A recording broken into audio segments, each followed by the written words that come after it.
Have you ever wondered how to make automatic lights?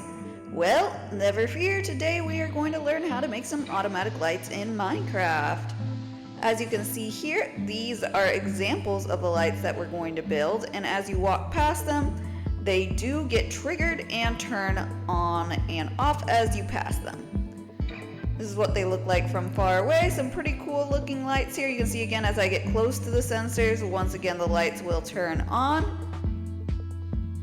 as they sense that I'm walking by. Okay, so pretty cool design. We can look at it here from above as well. This is just one way of making them. Of course, you could use different colored fence posts or different blocks above them to decorate them however you'd like. This is just a sample of how to make one so that you can then use your own creativity to make it your own. Okay, so let's go ahead and get started here by placing some stone brick blocks. Then we're going to place a Skulk sensor above it. And then directly above the Skulk sensor, we're going to place a redstone lamp. Okay? Now, how do we get a Skulk sensor? If you remember, in ancient cities, they have Skulk sensors, and even in just areas that are deep dark also. So make sure you use your Silk Touch pickaxe or Silk Touch hoe to pick up the Skulk sensors for this particular build. We're going to decorate this lamp with fence posts. Like I said, you could use whatever color you wanted. I wanted to match the Skulk sensor, so I used these ones that are from trees in the nether. And then on top you can see we did one of these blocks that are from the ocean monuments as well. Okay? But again, you could use your own block, whatever blocks you wanted, whether it's stone or anything else pretty much. The only thing that is mandatory is the redstone lamp with that Skulk sensor underneath it. Otherwise, you can use your own creativity to build out the lamp yourself. I just thought that these colors went really well. You can see I also used that copper chain between them to look like it's a power source or like a power wire going between them to power them. In reality, of course, it's just the Skulk sensor and the redstone lamp that are doing the magic, but it does kind of make it look more realistic, like you might have in real life. These power wires connecting lamps or connecting telephone poles, etc. So that's where I got that idea from. Of course, again, you can make it smaller like this, make it short. It will still work. Let's put the fence posts around it. And you can see we have now a shorter version that would work as well.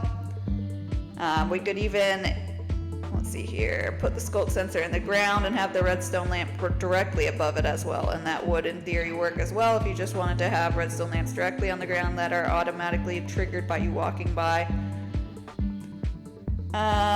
Let's build one more here as an example, and you can see as I walk by they are going to be triggered. However, one thing, if you put them too close, it's a little bit unnecessary, just because when you walk by the first one, it may trigger the second one instead of having like a sequential effect. You need to have them a little farther apart to have that nice visually appealing sequential effect. That's why I put them, I believe, about 7 blocks apart here in my example.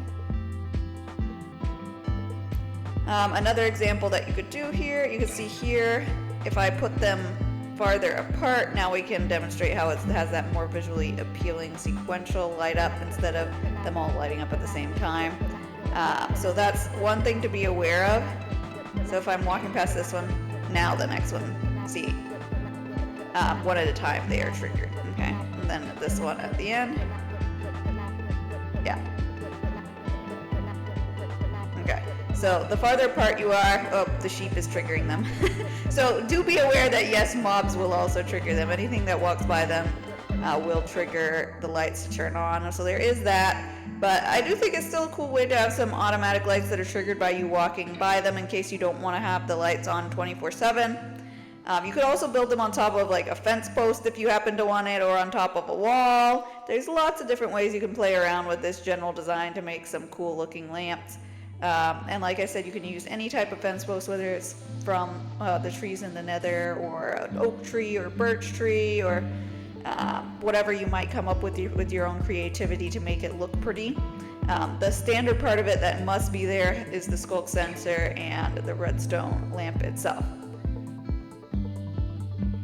So you can see we could also replace the fence post here with a stone wall and have kind of this levitating almost design around the sides. That's another option for you as well. And these are just different ideas. You could put a stone brick block in the middle as well if you like that design better. But otherwise, yeah, it's a pretty simple way to build automatically triggered lights. And for this example that's Skulk themed, you can see we have all matching blocks that adhere to that blue color scheme, but you could pick a different color scheme, whatever color scheme matches your build better. Just make sure you have the redstone lamp and the Skulk sensor, and you will be good to go.